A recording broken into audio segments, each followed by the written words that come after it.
Thank you all so much for joining us. Can everybody hear me? Can you give me a thumbs up if you can hear me okay? All right.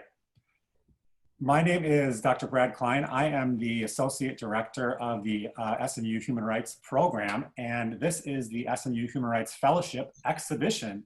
Obviously, with the current situation, we aren't able to be together in person, but we are very grateful for the opportunity to come together virtually and to hear about the projects that these incredible fellows have been doing, to learn a little bit more about what the fellowship entails and to have a chance for some dialogue. So we will definitely have a chance for some question and answer towards the end.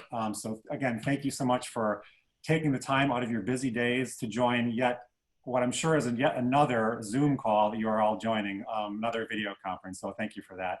A little bit of background. So the SMU Human Rights Fellowship is an opportunity through the SMU Human Rights Program, and it enables a small number of exceptionally promising students to develop the skills and leadership necessary to impact real world change. We usually take about 5 fellows per year, so we can make sure to give them really in-depth mentorship and make sure the resources are there for their disposal. Any current SMU student can apply to be a fellow, so it's open to both undergraduate and graduate students, and we have both actually in this year's cohort. This year's cohort is actually, I think we've reached now 30 fellows overall in the time since the fellowship was initiated, which is fantastic. And we've had some incredible projects that have been developed along the way. And if you're interested, either now or later, I invite you to visit the fellowship website, which is just smu.edu/HRF, Human Rights Fellowship, HRF.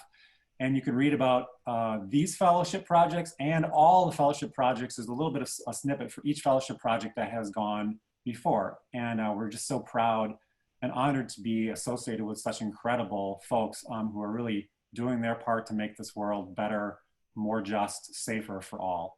Awesome. So my name is Micah Williamson. I am an MBA student at the Cox School of Business.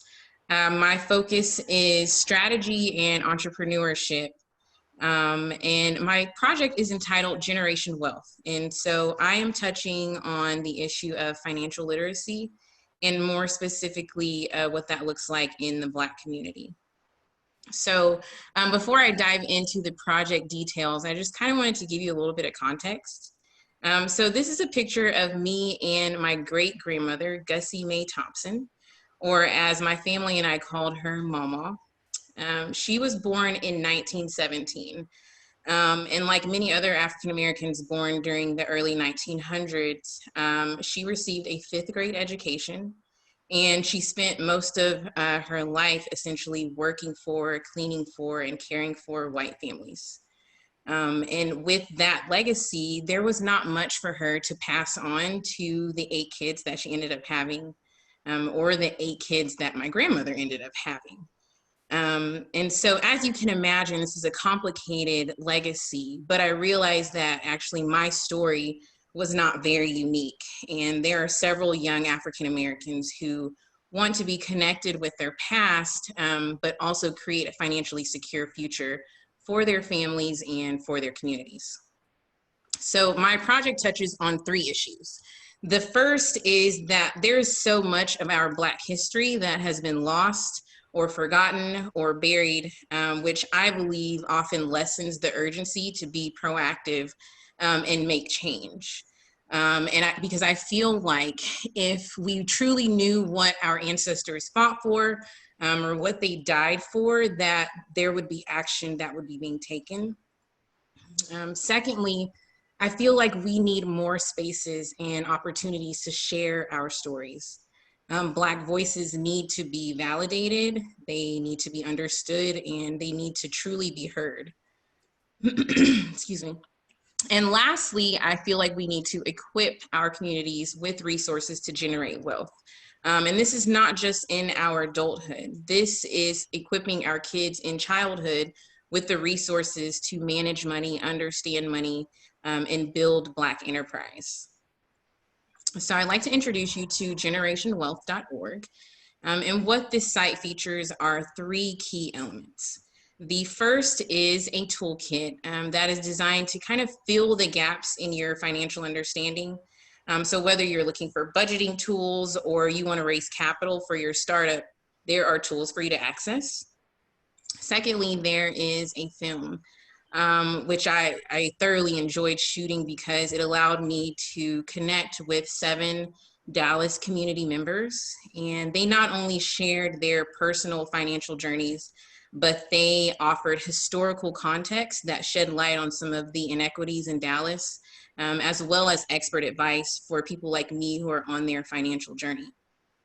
And lastly, it features a timeline that essentially spans the period from Black people legally becoming people after they were considered property for so long.